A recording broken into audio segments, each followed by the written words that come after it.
Doctor Veerababu hospital Manapakkam Chennai மஞ்சள் காமாலைக்கான சிறப்பு சிகிச்சை கால் 9840278009 ஸ்ரீபோகரின் சுகாலியா ரோமட்டாய்டு ஆர்த்தரைட்டிஸ் சொரியாட்டிக் ஆர்த்தரைட்டிஸ் சொரியாசிஸ் முழுமையாக குணமாகிறது. தொடர்புக்கு 9994724123.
ஓம் சரவண பவ நேயர்களுக்கு வணக்கம். பொதுவாக ராஜேஷ் சாரை எல்லோரும் அறிவோம்.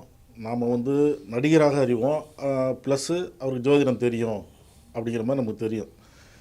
ஜோதிட நிகழ்ச்சி ஓம் சரவண பவனில் ஆரம்பித்ததுக்கப்புறம் ஜோதிடம் மட்டும் இல்லை, பல்வேறு புத்தகங்கள்லேருந்து பல கருத்துக்கள், இந்த புத்தகத்தில் இதை படித்தேன், இந்த புத்தகத்தோட ஆத்தர் இவர் எப்படிலாம் சொல்லும்பொழுது படிப்பில் மிகப்பெரிய வல்லவர், இவ்வளோ படிச்சிருக்காரா, அவர் சொல்லக்கூடிய அந்த புத்தகத்தை தேடி பிடிச்சி வாங்கி படிக்கக்கூடிய இதெல்லாம் நமக்கு நடந்திருக்கு.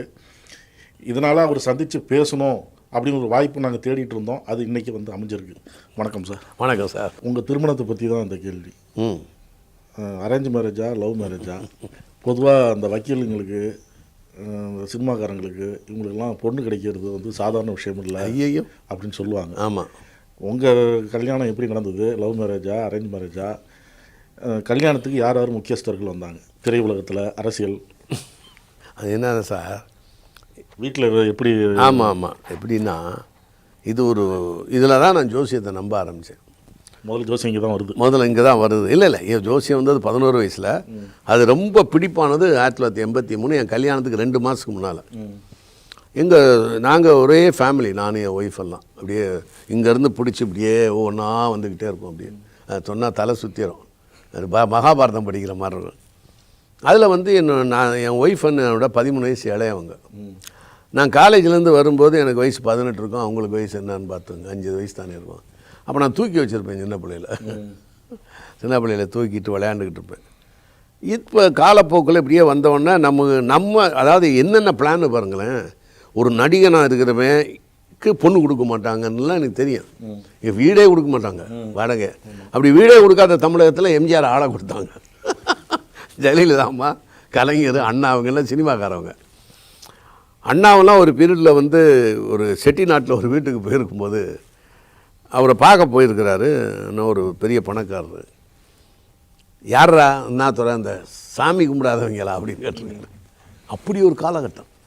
அண்ணா உட்காந்துட்டு போன பிறகு சேரு இடத்தையெல்லாம் கழுவி விட்ருக்காங்க. ஏன்னா நாத்திகவாதியாக இவர் பெரிய சிவபக்தர் அந்த பணக்காரன்.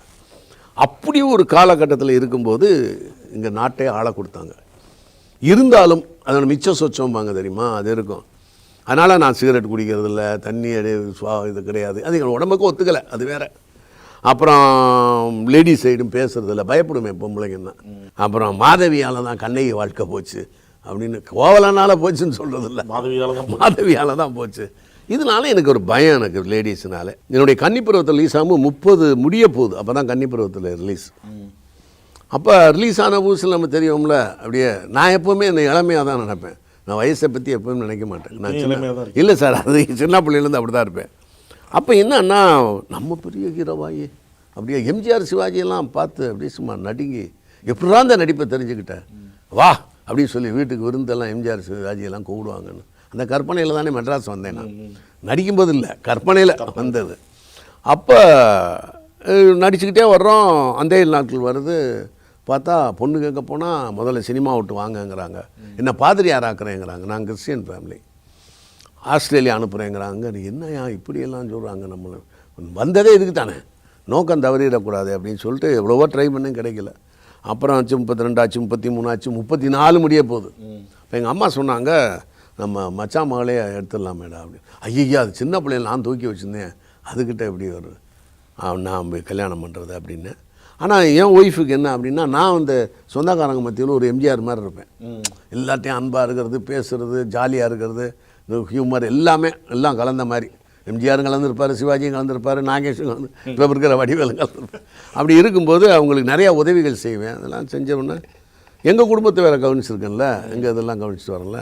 அப்போ குடும்பத்துக்கு ரொம்ப பொறுப்பானவன் அப்படிங்கிற மாதிரி என் ஒய்ஃப் நினச்சா, அவங்களும் விரும்பினாங்க. அப்புறம் என் ஒய்ஃப் வீட்டில் சொன்ன உடனே நானும் விரும்பினேன், சரி பார்க்கலாமான்னு. ஆனால் 2 பேரும் பேசிக்கல. பொண்ணு என்ன தான் சொந்தமாக இருந்தாலும் வாய் வார்த்தைகளில் வைத்தீஸ்வரன்களில் போய் நாடி பார்க்க போனேன். என்னன்னா எனக்கு ஒரு சந்தேகம், 32 வயசில் என்னடா 32 ஆச்சு, நமக்கு சினிமாவை கரைச்சி குடிச்சிட்டு வந்த மாதிரி நம்ம நினச்சிட்டு இருக்கோம். எல்லாம் தெரிஞ்சுக்கிட்டு வரோம், வாய்ப்பு இல்லை. கொஞ்சம் அறகுறையாக தெரியாதவங்கெல்லாம் நிறையா வாய்ப்புகள் வந்து நம்மளோட இப்போ 20 பங்கு சம்பளம் வாங்குறாங்க. இது என்ன உலகம்ங்கிறது எனக்கு இது கடவுள் இருக்காரா, இல்லை பிளானட்ஸா, பிளானட்டரி பொசிஷனா, இல்லை சந்தர்ப்ப சூழ்நிலைகளா, சான்சஸ்மாங்க அப்படியான்னு சொல்லிவிட்டு எனக்கு மனசுக்குள்ளே ஒரு குழப்பம். 2 வருஷம் குழம்பிட்டேன் 32லேருந்து. அப்போ தான் எடுத்து பார்த்தேன், ஒரு வேளை 32 தான் ஞானம் பிறக்குமா என்னன்னு.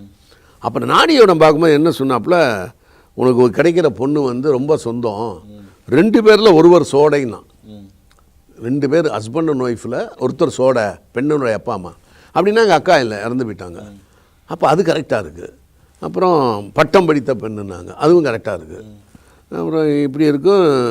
நடப்பாண்டுக்குள் திருமணம்னா, அதாவது டிசம்பர் 20 என் பர்த்டே, நான் செப்டம்பர் 27 நான் பார்க்குறேன் நாடி. செப்டம்பர் 27 பார்த்தா டிசம்பர் 20க்குள்ளே எப்படி கல்யாணம் நடக்கும்? யார் பொண்ணு? எங்கள் அக்கா மகன் இன்னொன்று இருக்குது. ஒருவேளை எங்கள் அக்கா மகளாக இருக்குமா, மச்சான் மகளாக இருக்குமா, யாருன்னு இப்படியே பார்த்துட்டே இருக்கேன். ஒன்றும் பிடிபடவே இல்லை. திடீர்னு பார்த்தா அக்டோபர் 4 எங்கள் அம்மா லெட்டரில் இருந்தாங்க, உன் மாலை கொடுவேன் என் மகனுக்கு, நல்லாயிருக்கும் எல்லோரும். எனக்கு எங்கள் அப்பா என்னையும் கவனிச்சுக்கும். எங்கள் அம்மா தான் என்னை விட ரொம்ப சொந்தம் என் மாமனாருக்கு. ஆனால் எங்கள் அப்பாவையும் கவனிச்சுக்கோ, ஒய்ஃபு எங்கள் ஹஸ்பண்ட் எங்கள் அப்பாவையும் கவனிச்சுக்கோன்னு அப்படின்னு ஒன்றுக்குள்ளே ஒன்று அப்படிம்பாங்கள கிராமத்தில் அப்படின்னு சொன்னோடனே லெட்டர் எழுதுனா எங்கள் மாமனார் எஸ்ன்ட்டார். அக்டோபர் 4, நவம்பர் 9 கல்யாணம். கல்யாணம் கோலாகோலமாக நடக்கும்னா, அப்போ எல்லாம் பணமே இல்லை என்கிட்ட. என்னடா கோலாகோலமாக நடக்குமா அப்படின்னா, ஆனால் உண்மையிலே அப்படி தான் நடந்தது. அதுலேருந்து தான் நான் இந்த புது தொடப்பம் இன்று எடுக்கலாம் கூட்டும்பாங்கள்ல, பழைய ஜோசியக்காரனோட புதுசாக நம்பிக்கை உள்ளவன் தான் தூண்டி தூர் வாருவான். அதில் தான் எனக்கு அமைஞ்சது. ஏறக்குறைய பாதி காதல் திருமணம் தான் சொல்லணும். அதனால் என்னுடைய கஷ்டகால வாழ்க்கை, என்னுடைய துன்பங்கள், நான் என்னுடைய பிறவி குணமான கோபம் எல்லாத்தையும் சகிச்சுக்கிட்டு வாழ்ந்தது பெரிய விஷயம். வேற ஒரு பெண்ணாக இருந்தால் கூட போயிருப்பாங்க. அது நம்மளுடைய இது காலம்னு நம்ம சின்ன பிள்ளையிலேருந்து வளர்ந்த விதங்கள். அவங்க வீட்லேயே நான் இருந்தேன் சின்ன பிள்ளையில, அவங்க மாமனார் வீட்டிலே இருந்தேன் நான்.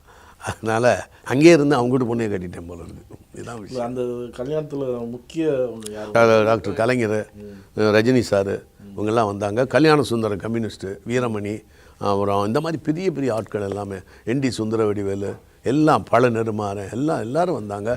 இவர் நம்ம சிவாஜி அண்ணன் வந்தார், குடும்பத்தோடு வந்தார். சிவாஜி அண்ணன், சிவகுமார் அண்ணன் எல்லோரும் வந்தாங்க. எம்ஜிஆர் ஏன் வரல அப்படின்னா, எம்ஜிஆர் பத்திரிகை கொடுக்க போனேன், எல்லாம் கொடுத்தேன்.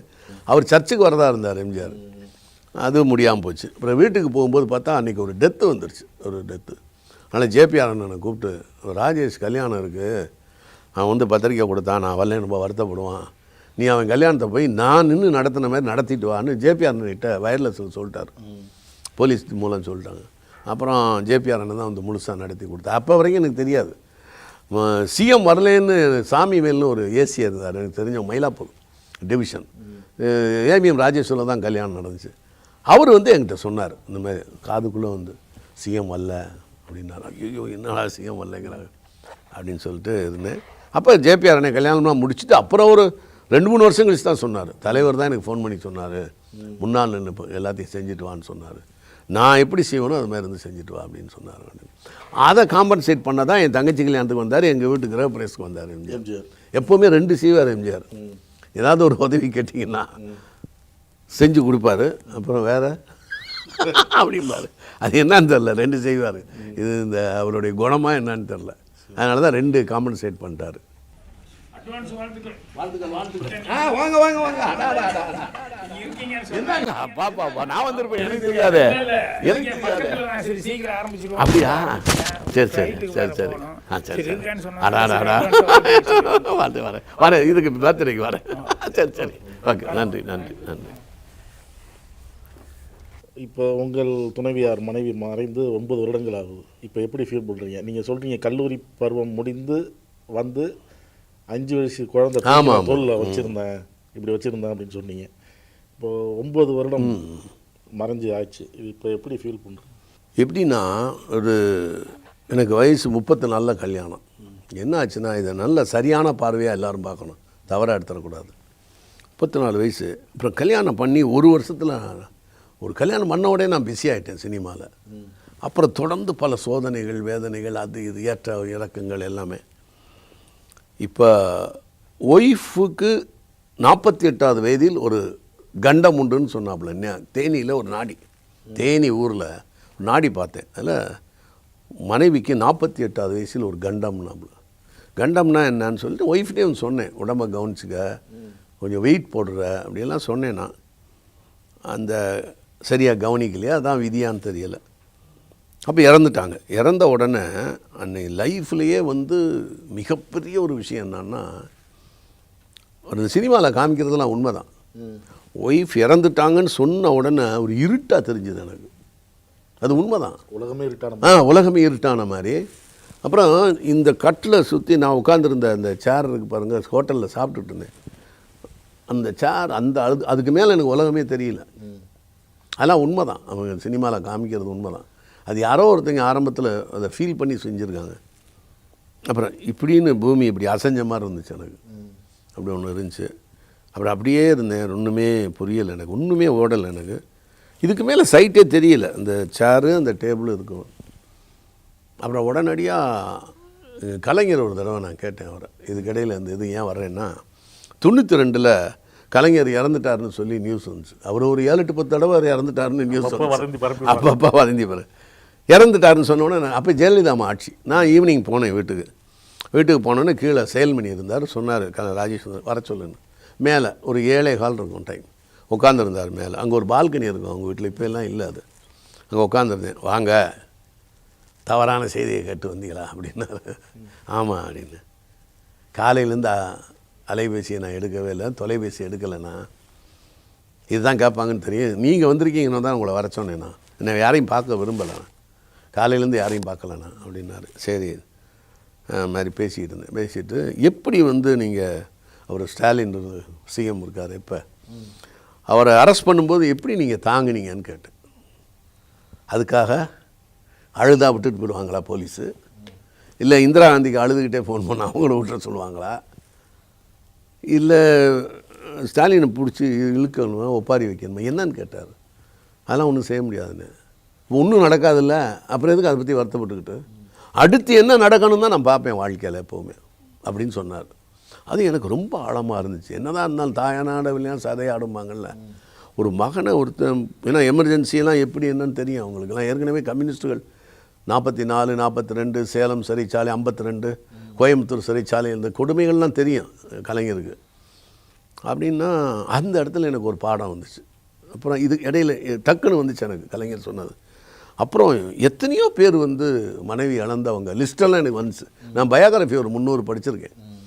அது நேரு ஒய்ஃப் இறந்தது, பெரியார் ஒய்ஃப் இறந்தது, ராஜாஜி ஒய்ஃப் இறந்தது, இதெல்லாம் அப்படியே வரிசையாக வந்துக்கிட்டே இருக்குது. எனக்கு 49வது வயசு 42 வயசில் கண்டம்ங்கிறதும் எனக்கு என்ன சொல்லியிருந்தான், வாழ்க்கையில் உனக்கு மனைவி வாழ்க்கையில் பாதி நாள் தான் இருப்பா அப்படின்னு சொன்னது. பாதி நாள் தான் இருப்பான்னது, அது பாதி நாள் தான் வாழ முடியும்னது. ஒருவேளை உடம்பு சோம்பலாம் போவாங்களா, எல்லாமே நமக்கு எப்போவுமே பாசிட்டிவ் சைடும் திங்க் பண்ணுவோம்ல. அது திருமணத்துக்கு அப்புறம் பார்த்த ஜோதிடம் சொன்னார். திருமணத்துக்கு அப்புறம் பார்த்ததில்ல, பார்த்தா எல்லா இடத்துலையும் பார்த்ததில்ல. அதுக்கு முன்னே சொல்லலை. இளமை முடிந்து முதுமையை தொடங்கும் போது அப்போ தான் உனக்கு திருமணம் அப்படின்னு சொன்னான். அப்போ இளமை முடிஞ்சுன்னா எப்படா இளமை முடியுதுன்னு? 29 வயசில் இளமை முடியுதுன்னா 30ல் முதுமை ஆரம்பம். இதுதான் இதுலேயும் அலோபதியிலையும் உண்டு, இதுலேயும் உண்டு, இதில் சித்தாவிலையும் உண்டு அப்படின்னு. அப்புறம் போன பிறவி இதெல்லாம் சொன்னால் நிறைய பேர் நம்பிக்கை இருக்காது. அதெல்லாம் போன பிறவியில் என்னென்ன பாவம் செஞ்சு அதனால தான் ஒய்ஃப் இல்லை ஆய்வு எல்லா காரணமும் சொன்னான். இப்போ நிறையா பாவம் செஞ்சுருக்கோம் போல இருக்கு நம்ம அப்படின்னு நினச்சி. அப்புறம் என்ன காலப்போக்கில் என்ன வருது அப்படின்னு சொன்னால் ஒய்ஃப் சோம்லாமல் இருந்தாங்க. அப்புறம் வந்து சோம்லாம்னா வேறு சோம்ல உடம்பு கொஞ்சம் வெயிட்டு, அப்புறம் கவனிக்காமல் இருந்தாங்க அப்படின்னு. அப்போ நமக்கு வந்து இவ்வளோதான் விதி, விதியை நம்புறதுனால 29 வருஷம்தான் வாழ்ந்திருக்கு, அவ்வளோதான் விதி. 9 வருஷம் இப்போ நம்ம இருக்கோம்.